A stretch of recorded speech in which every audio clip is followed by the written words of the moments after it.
स्वागत है दोस्तों आपका सक्सेस के स्टोरी चैनल पर। आज यहाँ पे हम लोग स्टैटिक जीके के क्वेश्चंस और उनके आंसर डिस्कस करेंगे। इसमें कुल 555 क्वेश्चन होंगे और उनके आंसर होंगे। तो इसको हम लोग पार्ट वाइज प्रकाशित करेंगे 100 सेट्स के। कुल 5 वीडियो होंगे, तो आप देखना ना भूलें। और इस चैनल को अभी तक सब्सक्राइब नहीं किए हैं तो सब्सक्राइब कर लीजिए बेल आइकन पर ऑल बटन दबाकर, और दूसरों के साथ शेयर करिए और लाइक भी करिए वीडियोस को, ताकि हमें प्रोत्साहन भी मिले, और दूसरों के साथ शेयर करिए ताकि उनको भी लाभ मिले। तो चलिए देखेंगे आज का क्वेश्चन और उसका आंसर। सारे इम्पोर्टेंट क्वेश्चन ही हम लेके आते हैं, तो आप ध्यान से उसको देखिए, वॉच करिए और उसको कंटिन्यू वॉच करते रहिए। तो हम लोग मिलते हैं, चलिए आगे। धन्यवाद। चलिए दोस्तों, यहाँ पे देखते हैं स्टैटिक जीके के इम्पोर्टेंट क्वेश्चंस और उनके आंसर्स।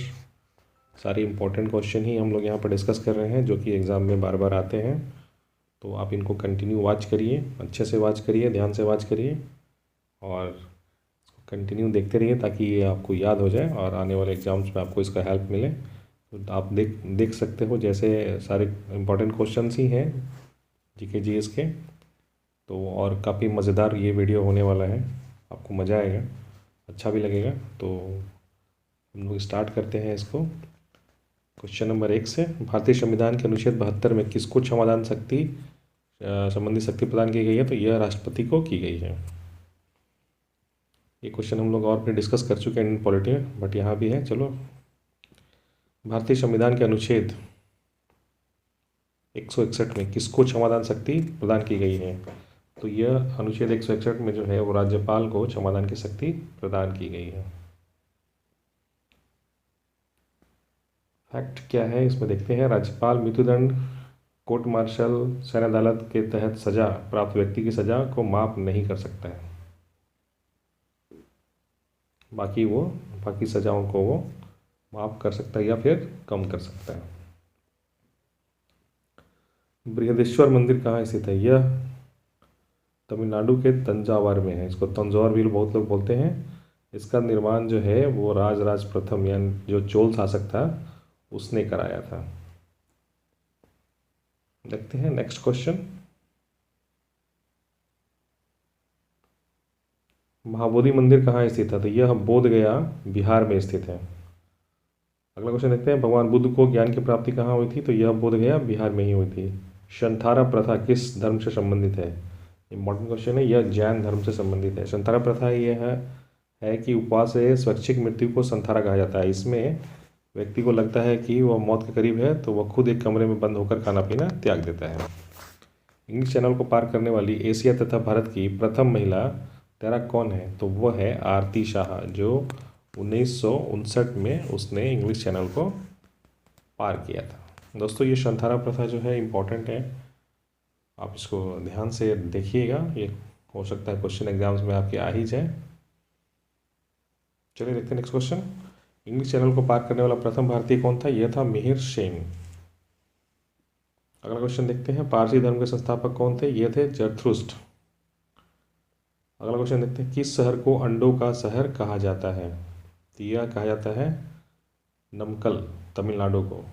मेरा देश मेरा जीवन पुस्तक किसके द्वारा लिखी गई है? तो लाल कृष्ण आडवाणी के द्वारा। असम का राजकीय पशु क्या है? यह है एक सींग वाला गैंडा। अगला क्वेश्चन देखते हैं। एक सींग वाले गैंडे के लिए कौन सा नेशनल पार्क विश्व प्रसिद्ध है? तो काजीरंगा नेशनल पार्क आसाम, यह एक सींग गैंडे के लिए फेमस है।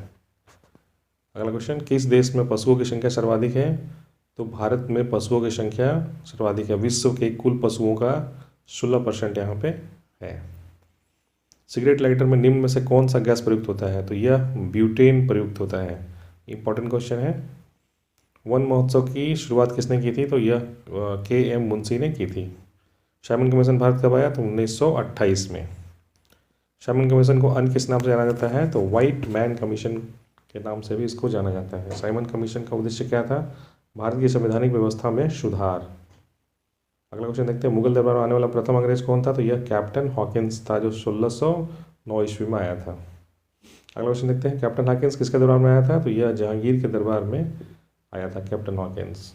इंपॉर्टेंट क्वेश्चन है। चलिए देखते हैं अगला क्वेश्चन। फोर्ट विलियम कॉलेज की स्थापना किसने की थी? तो लॉर्ड वेलेजली ने की थी। मंत्रिमंडल की संख्या लोकसभा के कुल सदस्यों की संख्या के कितने प्रतिशत से अधिक नहीं हो सकती? तो यह 15% से अधिक नहीं हो सकती है मंत्रिमंडल की संख्या। ये प्रावधान जो है, ये प्रावधान 91वां संविधान संशोधन 2003 के द्वारा किया गया है।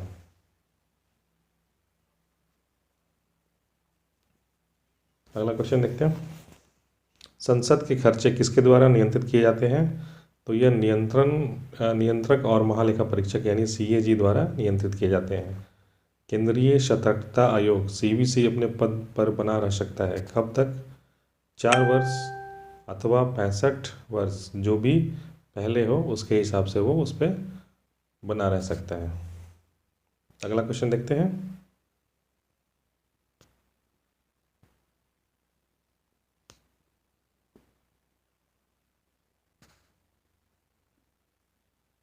किस महिला समाज सुधारक को पंडिता के नाम से जाना जाता है? तो रमाबाई को पंडिता के नाम से जाना जाता है।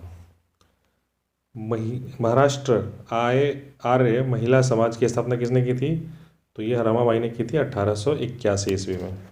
आर्य समाज के संस्थापक कौन थे? तो यह थे दयानंद सरस्वती, जो 1875 में उन्होंने स्थापना की थी। सप्तरथ मंदिर, सप्त पैगोडा कहाँ पे स्थित है? यह है महाबलीपुरम, तमिलनाडु में। ख्वाजा मोइनुद्दीन चिश्ती की दरगाह कहाँ है? यह अजमेर राजस्थान में स्थित है। मोइनुद्दीन चिश्ती का दरगाह अजमेर राजस्थान में स्थित है।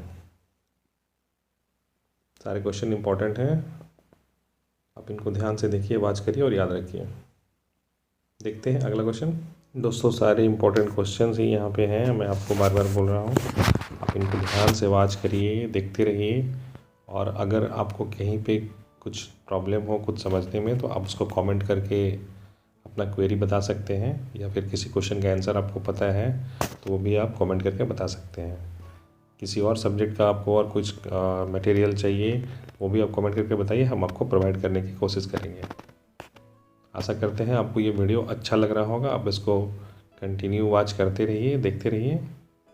और किसी भी प्रकार का कोई क्वेरी हो तो आप हमें कमेंट कर सकते हैं, हम आपका रिप्लाई ज़रूर करेंगे। अगर कोई भी और सब्जेक्ट्स के कुछ आपको नोट्स चाहिए, कहीं कुछ क्वेश्चंस हो, तो वो भी आप शेयर कर सकते हैं। तो चलिए इसको कंटिन्यू हम लोग वॉच करते हैं, देखते हैं अगला क्वेश्चन और उसका आंसर कौन सा होगा। सारे इंपॉर्टेंट क्वेश्चन ही हैं, आप जैसे कि देख पा रहे हैं, आपको अच्छा भी लग रहा होगा। तो हम लोग इसको देखते रहते हैं और मिलते हैं फिर अगले क्वेश्चन में क्या आता है और उसका आंसर क्या होता है।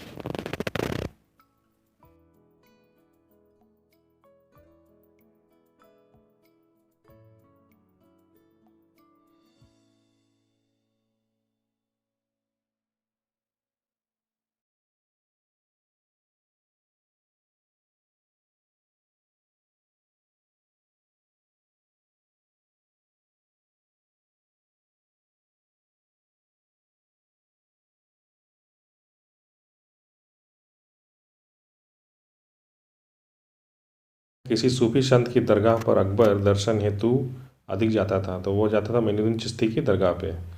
फ्लाइंग सिख के नाम से किसको जाना जाता है? तो मिल्खा सिंह को। मिल्खा सिंह का निधन कब हुआ? जून 2021 में।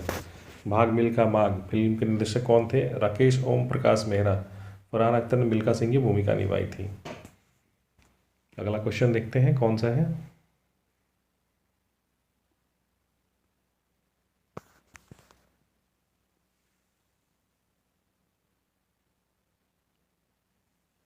सारे इंपॉर्टेंट क्वेश्चन हैं, आप इनको देखते रहिए। बाल गंगाधर तिलक को भारतीय शांति का जनक किसने कहा था? तो यह कहा था वैलेंटाइन चिरोल ने। पूर्ण स्वराज की शपथ कांग्रेस के किस अधिवेशन में ली गई थी? तो लाहौर अधिवेशन 1929 में ली गई थी। नोबेल पुरस्कार प्राप्त करने वाला प्रथम भारतीय कौन था? तो यह थे रविंद्रनाथ टैगोर। अगला क्वेश्चन देखते हैं। रविंद्रनाथ टैगोर को किस क्षेत्र में नोबेल पुरस्कार दिया गया था? तो साहित्य के क्षेत्र में। रविंद्रनाथ टैगोर को 1913 में साहित्य के क्षेत्र में नोबेल पुरस्कार दिया गया था, इनकी रचना गीतांजलि के लिए। भारत की प्रथम महिला नोबेल पुरस्कार विजेता कौन थी? Mother Teresa. मदर टेरेसा को मिला था शांति के क्षेत्र में उत्कृष्ट कार्य करने के लिए 1979 में यह मिला था उनको। सब सारे इम्पोर्टेंट क्वेश्चन हैं, आप इनको देख लीजिए और याद करते रहिए। चलिए देखते हैं नेक्स्ट क्वेश्चन कौन सा है और उसका आंसर।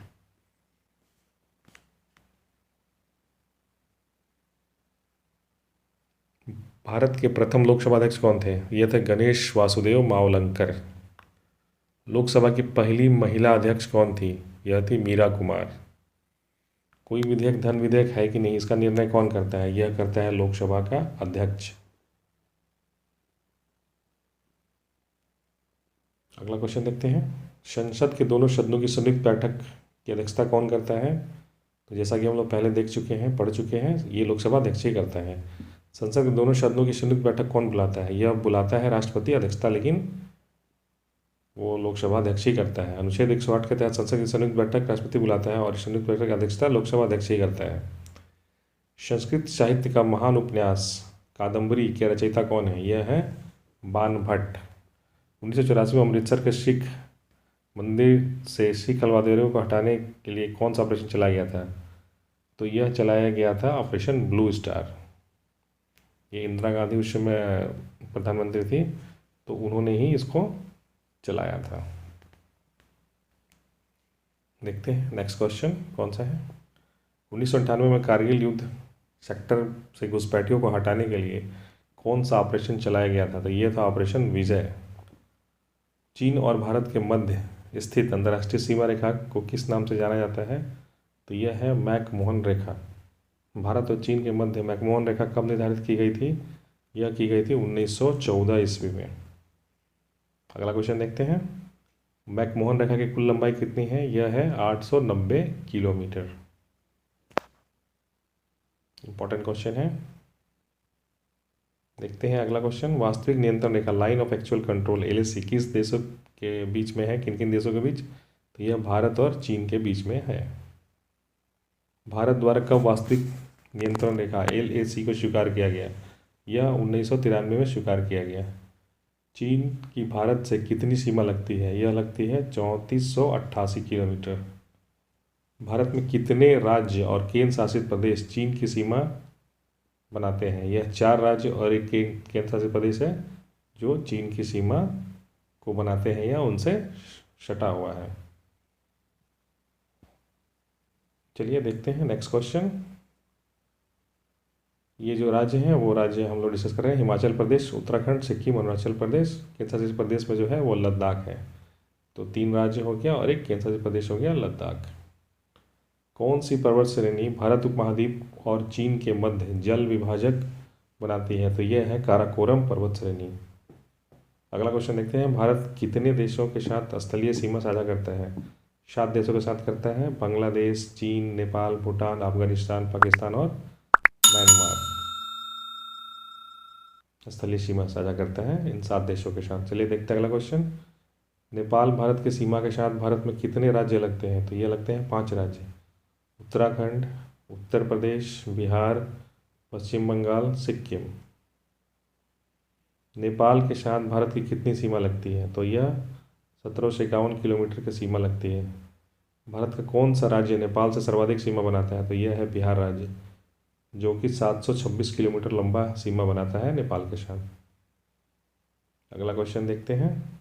भारत का एकमात्र केंद्र शासित प्रदेश जिसकी सीमा 3 देशों से लगती है, तो यह है लद्दाख।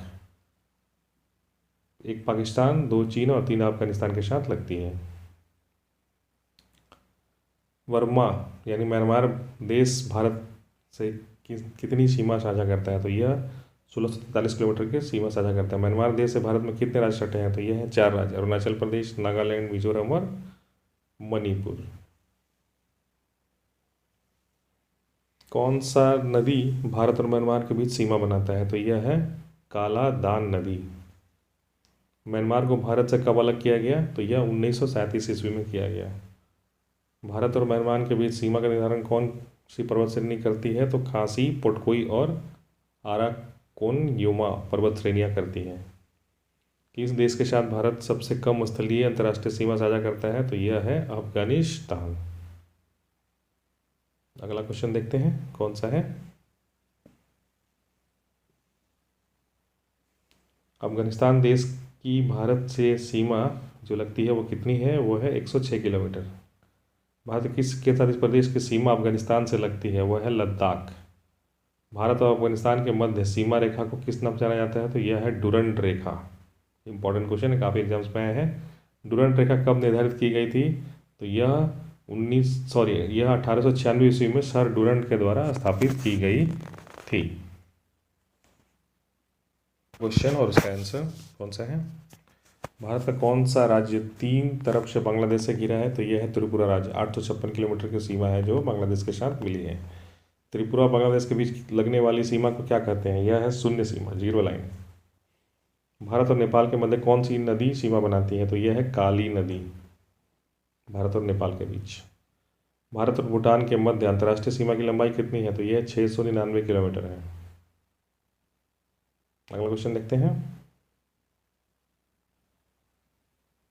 भूटान भारत के कितने राज्यों से सीमा बनाता है? तो यह है 4 राज्यों से, सिक्किम, असम, पश्चिम बंगाल, अरुणाचल प्रदेश। भूटान देश भारत के किस राज्य में सर्वाधिक सीमा बनाता है? तो यह है असम, जो कि 267 किलोमीटर का सीमा बनाता है। अंगूर और इमली में कौन सा अम्ल पाया जाता है? यह है टार्टरिक एसिड, टार्टरिक अम्ल को पाया जाता है उसमें। चिट्टी और बिच्छू के डंक में कौन सा अम्ल पाया जाता है? तो यह है मिथेनॉइक। नींबू और संतरे में कौन सा अम्ल पाया जाता है? तो यह साइट्रिक एसिड। सारे इंपॉर्टेंट क्वेश्चंस हैं, आप इनको ध्यान से देखिए और याद रखिए और बार बार वाच करिए ताकि आपको ये याद हो जाए। चलिए देखते हैं नेक्स्ट क्वेश्चन। बेकिंग पाउडर बनाने में कौन सा अम्ल उपयोग किया जाता है? तो यह है टार्टरिक एसिड। खाना पचाने में कौन सा अम्ल उपयोगी है? तो यह है हाइड्रोक्लोरिक एसिड, यानी भारत में अब तक कितनी बार राष्ट्रीय आपात की घोषणा की जा चुकी है? में किस अम्ल का यह प्रयोग 3 किया बार जाता है? की तो जा यह चुकी है नाइट्रिक राष्ट्रीय अम्ल का आपात की घोषणा। प्रयोग किया जाता है। प्रथम बार चांदी के राष्ट्रीय आपात की घोषणा कब हुई थी? तो यह 26 अक्टूबर कपड़े से जंग के धब्बे 1962 हटाने में के हुई लिए थी। कौन सा अम्ल प्रयुक्त होता है? तो यह है भारत में ऑक्सैलिक प्रथम आपातकाल एसिड। का कारण क्या था? यह था भारत और चीन का युद्ध जो कितना होता है? 1962 तो यह में 7.4 होता हुआ है। था। लार का पीएच मान 6.5। दूसरी बार भारत में आपातकाल की घोषणा का कब हुई pH थी? जो होता है यह वो हुई थी 6 होता 3 है। दिसंबर 1971 में, क्षार का जब जलीय विलयन लाल पाक और लिटमस भारत पेपर का को किस रंग में युद्ध हो बदल रहा देता था। है? तो यह पहली बार चीन के युद्ध के समय और दूसरी बार पाकिस्तान के साथ युद्ध के समय में आपात की घोषणा हुई थी। चलिए देखते हैं। तीसरी बार जो हुई थी वह हुई थी 26 जून 1975 को, जो कि आंतरिक अशांति के कारण लगाई गई थी। और पेट्रोलियम साफ करने में अगला क्वेश्चन देखते हैं। जम्मू कश्मीर को किस अनुच्छेद के तहत विशेष राज्य का दर्जा दिया गया था? तो यह अनुच्छेद 368 था। पश्चिमी समुद्री तट को किस नाम से जाना जाता है? तो अगला क्वेश्चन देखते हैं। संविधान के किस अधिनियम के तहत जम्मू कश्मीर को विशेष राज्य के दर्जे को समाप्त किया गया? पश्चिमी घाट यह किया गया जम्मू कश्मीर राज्य पुनर्गठन अधिनियम मुहाने से लेकर तमिलनाडु के कन्याकुमारी तक पश्चिमी घाट का विस्तार है। प्रदीपीय भारत के पूर्वी समुद्री तट को अन्य किस नाम से जाना जाता है? तो यह जाना जाता है कोरोमंडल तट के नाम से। नीलगिरी की पहाड़ियाँ किस राज्य में स्थित है? तो यह है तमिलनाडु में। नीलगिरी की सबसे ऊंची चोटी कौन सी है? तो उसको बोलते हैं दोडा बेड़ा, जिसकी ऊंचाई 2637 मीटर है। अगला क्वेश्चन देखते हैं। सारे इंपॉर्टेंट क्वेश्चन है दोस्तों। भारत एशिया महाद्वीप के किस भाग में स्थित है? तो यह दक्षिण एशिया में स्थित है। सर्वाधिक जनसंख्या घनत्व वाला केंद्र शासित प्रदेश कौन सा है? तो यह है दिल्ली, वहाँ पे सबसे ज़्यादा पॉपुलेशन है। केंद्र शासित प्रदेश का जनसंख्या घनत्व कितना है? तो यह है 11,320 व्यक्ति वर्ग किलोमीटर। छोटा अंडमान द्वीप से कार निकोबार द्वीप को कौन सा चैनल यानी जल संधि अलग करता है? तो यह है 10 डिग्री। ये भी क्वेश्चन काफ़ी एग्जाम्स में आ चुका है, तो इसको याद रखिए, अच्छे से वाच करिए। चलिए देखते हैं नेक्स्ट क्वेश्चन और उसका आंसर। 9 डिग्री चैनल किन 2 स्थानों को पृथक करता है? तो यह है कवरत्ती और मिनिकॉय को। भारत के लिए समुद्री मार्ग की खोज करने का श्रेय किसको दिया जाता है? तो यह पुर्तगालियों को दिया जाता है। वर्ष 1498 ईस्वी में पुर्तगाली अन्वेषक ने यूरोप से भारत के लिए एक नए समुद्री मार्ग की खोज की थी, तो उसका नाम था वास्को डी गामा। भारत आने वाला प्रथम यूरोपियन कौन था? तो यह था पुर्तगाली लोग थे। चलिए देखते हैं अगला क्वेश्चन और उसका आंसर कौन सा है।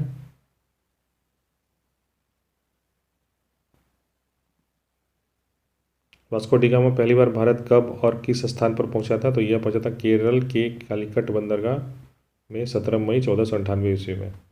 वास्को डी गामा के भारत के लिए समुद्री मार्ग की खोज की यात्रा में किसने इसका सहयोग किया था? तो अब्दुल मनीद ने किया था। यह भी इम्पोर्टेंट क्वेश्चन है, याद रखिएगा। केरल के कालीकट बंदरगाह पर किस राजा ने वास्को डी गामा का स्वागत किया था? तो वो था राजा जमोरिन, जिसने वास्को डी गामा का स्वागत किया था। अगला क्वेश्चन देखते हैं।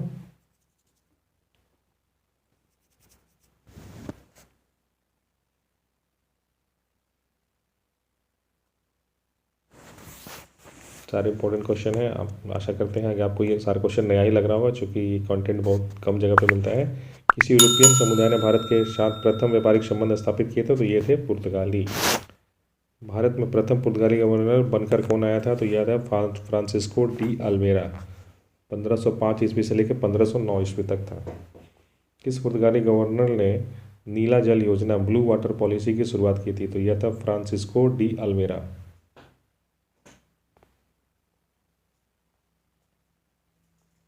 अगला क्वेश्चन देखते हैं।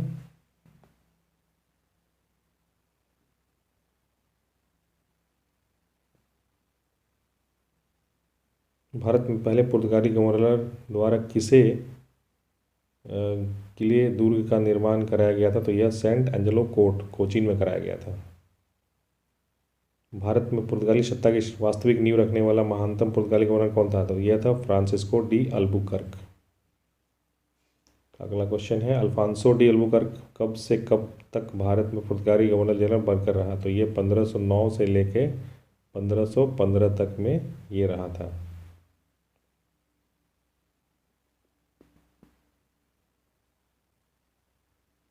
इसने ब्लू वाटर पॉलिसी भी चलाई थी। देखते हैं अगला क्वेश्चन और उसका आंसर।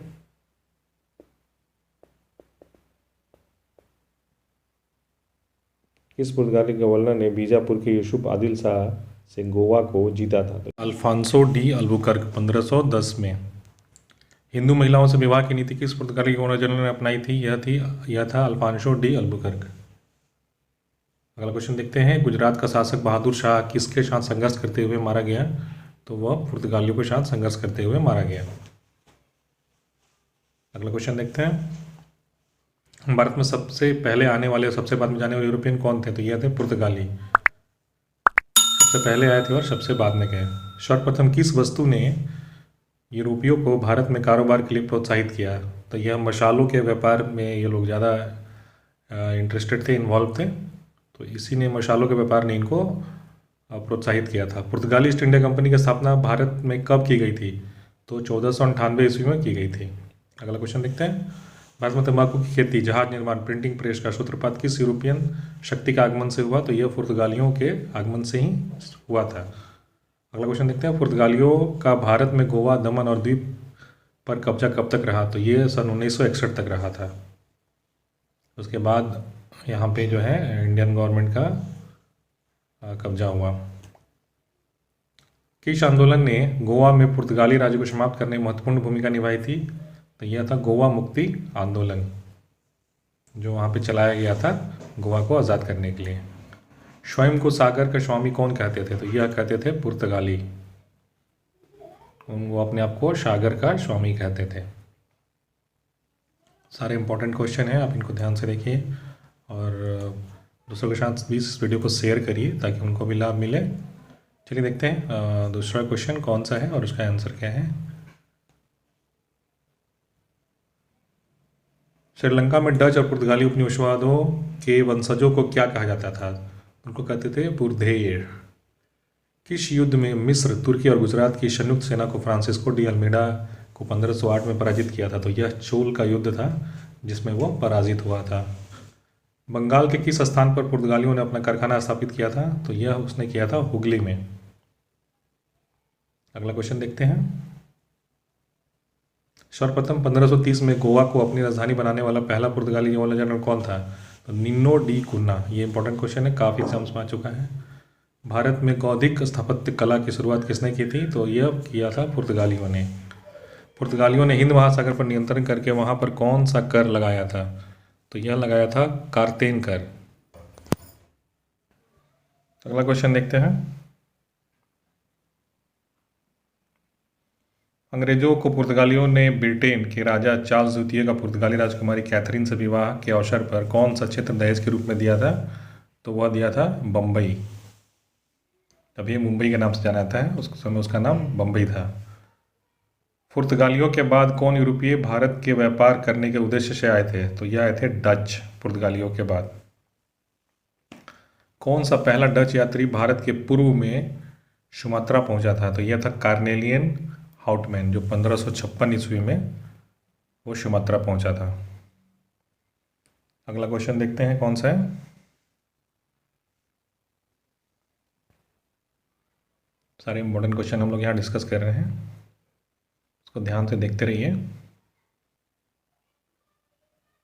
डच किस प्रदेश के निवासियों को कहा जाता था? तो यह नीदरलैंड या हॉलैंड के जो निवासी होते हैं उनको डच बोलते हैं। भारत में डच ईस्ट इंडिया कंपनी की स्थापना कब हुई? तो इसे 1602 ईस्वी में हुई थी।